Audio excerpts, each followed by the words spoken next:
Hello student class 12 मैं रुचिका सैनी आपका स्वागत करती हूँ इस चैनल के ऊपर। आइए आज हम चैप्टर 4 के बाजार संतुलन के एमसीक्यूज प्रश्नोत्तर करने जा रहे हैं और ये बहुत ही महत्वपूर्ण प्रश्न है, तो फटाफट भरते हैं प्रश्न नंबर 1 की ओर। बाजार संतुलन कब होता है? तो यहाँ पे आपके ऑप्शन दिए गए हैं, लेकिन आपको सही आंसर पहले से मैंने टिक किया है क्योंकि आपको यहाँ पे देख के ही पता चल जाएगा कि सही उत्तर क्या है। जब मांग बराबर आपूर्ति हो। तो बाजार संतुलन कब होता है? जब आपकी डिमांड और आपकी जो सप्लाई है वो दोनों बराबर होती है। आइए बात करते हैं संतुलन मूल्य क्या है। संतुलन मूल्य में आपका ऑप्शन है जब मांग बराबर होती है आपूर्ति के। सेम मतलब यहाँ पे कह रहा है जो आपका संतुलन मूल्य है, यानी बच्चों आपने जो प्राइस निकालना है संतुलन, वो कैसे होगा? वो भी मांग और पूर्ति के बराबर होने पर आ जाएगा। बढ़ते प्रश्न नंबर 3 की ओर। यदि मांग बढ़े और आपूर्ति समान रहे तो मूल्य क्या होगा? बढ़ेगा। कैसे?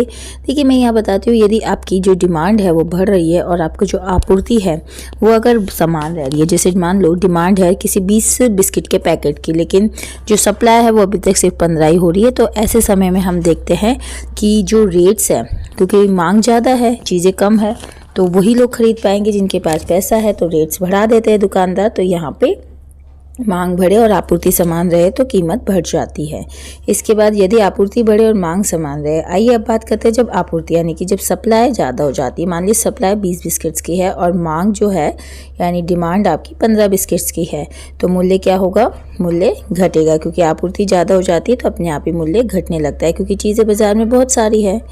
बाजार संतुलन में क्या होता है? देखिए यहाँ पे बाजार संतुलन में कोई कमी या अधिकता नहीं होती, क्योंकि हमने क्या कहा, बाजार संतुलन होता है जब आपकी डिमांड आपकी सप्लाई के बराबर होती है। यदि मूल्य संतुलन से कम हो तो क्या होगा बच्चों? यदि मूल्य संतुलन से कम होता है यानी जब प्राइस कम होती है तो हम देखते हैं कि जो हम ज़्यादा से ज़्यादा चीज़ें लेंगे यानी कि डिमांड बढ़ जाती है।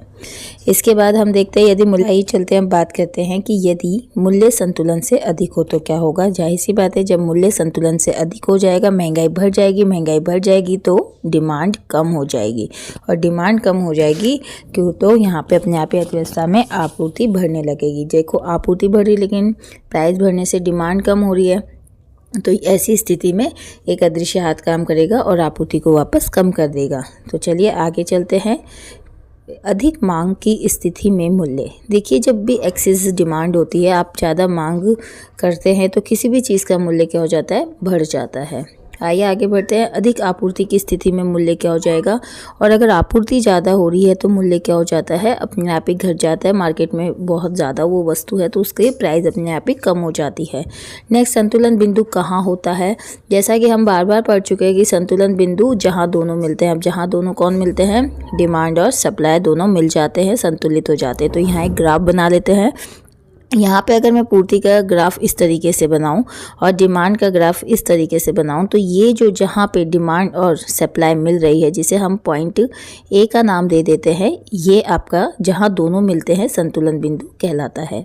आइए बढ़ते हैं आगे। मूल्य सीमा क्या है? तो बच्चों मूल्य सीमा है अधिकतम मूल्य निर्धारित करना, यानी जो सरकार होती है, मूल्य सीमा कौन निर्धारित करता है? हम याद रखेंगे कि सरकार निर्धारित करती है, और सरकार किसी भी वस्तु का एक मूल्य अधिकतम मूल्य निर्धारित कर देती है। जैसे मान के चलिए मैंने बिस्किट का अधिकतम मूल्य निर्धारित कर दिया 10 रुपये, तो हम उस पर्टिकुलर जिसका मैंने या बोल सकते हैं सरकार ने अधिकतम मूल्य निर्धारित किया है, उससे अधिक में हम उसे नहीं बेच सकते, यानी 10.5 में भी हम नहीं बेच सकते हैं।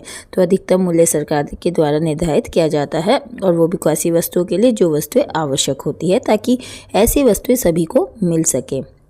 अब बात करते हैं न्यूनतम मूल्य क्या है। तो न्यूनतम मूल्य ये भी सरकार के द्वारा निर्धारित किया जाता है, और ये न्यूनतम निर्धारित मूल्य है ताकि किसी भी वस्तु है, जैसे कृषि उपज है या फिर कोई बहुत ऐसी वस्तु है जिनका सरकार ये मानती है कि समाज में इसका मूल्य बहुत कम हो जाएगा, तो उत्पादक को लागत भी प्राप्त नहीं होगी, तो क्या करती है सरकार? उसने निर्धारित कर दिया। मान लो किसी भी वस्तु का मूल्य, यानी कृषि उपज का मान लेते हैं, कृषि उपज का मूल्य 100 रुपये निर्धारित कर दिया, तो अब इससे नीचे इसका मूल्य निर्धारित नहीं किया जाएगा। तो यहाँ पे जो 100 रुपये है वो न्यूनतम निर्धारित मूल्य हो जाता है। आइए बढ़ते, मूल्य सीमा किसके हित में होती है? तो बच्चों मूल्य सीमा उपभोक्ता के हित में होती है। आगे बढ़ते, न्यूनतम मूल्य किसके हित में होता है? अब हम बात करें न्यूनतम मूल्य उत्पादक के हित में होता है, क्योंकि जब सरकार न्यूनतम मूल्य निर्धारित कर देती है तो इससे नीचे मूल्य नहीं गिरता है, और यहाँ जो उत्पादक है उसे अपनी लागत निकालने का मौका मिल जाता है। यदि मांग वक्र दाएं शिफ्ट हो तो, अब देखो मांग वक्र, यहाँ मांग वक्र की बात करें तो मांग वक्र बना लेते हैं। मांग वक्र बोले तो डिमांड वक्र कुछ इस तरीके से बनता है। दाएं शिफ्ट हो तो, दाएं का मतलब है इस तरफ, तो यहाँ पे D0 मांग थी, यहाँ पे D1 मांग हो गई। तो ये जो नई मांग हमारी आई है, इधर शिफ्ट हो तो क्या होगा, मूल्य बढ़ जाएगा, क्योंकि मांग बढ़ रही है तो मूल्य बढ़ जाएगा। देखिए मान के चलिए हमने ये मूल्य ले लिया, इसके ऊपर हम ये वाला उत्पादन बेच रहे थे, यानी कि 0 उत्पादन बेच रहे थे। अब यहाँ पे डिमांड बढ़ के इधर आ जाती है, यानी कि मान के चलिए अब हम A उत्पादन बेच रहे हैं, कोई हम OA की मात्रा इतनी बेच रहे हैं। तो जाहिर सी बात है जब डिमांड ज़्यादा हो गई तो यहाँ पे P अपने आप ही स्वाभाविक है कि बढ़ गया। आइए बढ़ते हैं आगे। और यदि आपूर्ति वक्र बाएं शिफ्ट हो जाए तो, देखो अब आपूर्ति वक्र की बात करते हैं। चलो आपूर्ति वक्र बनाते हैं, जो कि कुछ इस प्रकार से बनता है। वक्र बाएं शिफ्ट करते हैं, बाएं का मतलब है हमारे इस तरफ शिफ्ट करते हैं। तो ये आपूर्ति S0 है, ये आपूर्ति S1 है। अब जब ये बाएं और शिफ्ट होता है तो क्या होता है, मान के चलिए हमने यहाँ पे A कोई मात्रा ली है और ये हमारा मूल्य है, इस मूल्य पर फर्म इतना आपूर्ति दे रही है। लेकिन अब बाएं शिफ्ट हो गया, बाएं शिफ्ट हो गया तो क्या होगा, मूल्य अपने आप ही बढ़ जाएगा। जब आपूर्ति ज़्यादा हो रही है तो मूल्य यहाँ पे बढ़ जाता है। आगे चलते हैं। बाजार असंतुलन कब होता है? देखो सीधी सी बात है कि बाजार संतुलन कब होता है, तो बाजार संतुलन होता है D बराबर S, यानी कि जब आपकी मांग बराबर है पूर्ति के, तब बाजार संतुलन हो जाता है। लेकिन अगर बाजार असंतुलन की बात करें तो जब मांग सप्लाई के बराबर नहीं है, तो हमारा उत्तर होगा मांग जब आपूर्ति के बराबर नहीं होती, या तो आधिक्य में होती है या फिर कमी में होती है। आइए बढ़े, सरकार मूल्य सीमा क्यों लगाती है? देखो बच्चों, उपभोक्ता को सस्ता माल मिल सके इसलिए सरकार मूल्य सीमा लगाती है। जैसे आवश्यक वस्तु के ऊपर ये मूल्य सीमा लगाई जाती है। आगे बात करते हैं, सरकार न्यूनतम मूल्य क्यों तय करती है? तो उत्पादक को हानि से बचाने हेतु, क्योंकि उत्पादक अपनी लागतें भी नहीं निकाल पाता है, वो अपनी लागतें पूर्ण रूप से निकाल ले, इसी वजह से उत्पादक के लिए सरकार न्यूनतम मूल्य निर्धारित करती है। सरकार न्यूनतम मूल्य निर्धारित करती है। तो उम्मीद करती हूँ प्यारे बच्चों आपको क्वेश्चन आंसर बहुत अच्छे से समझ आ गए होंगे। तो अगली कक्षा में हम अपने अगले पार्ट के साथ मिलेंगे, तब तक के लिए धन्यवाद।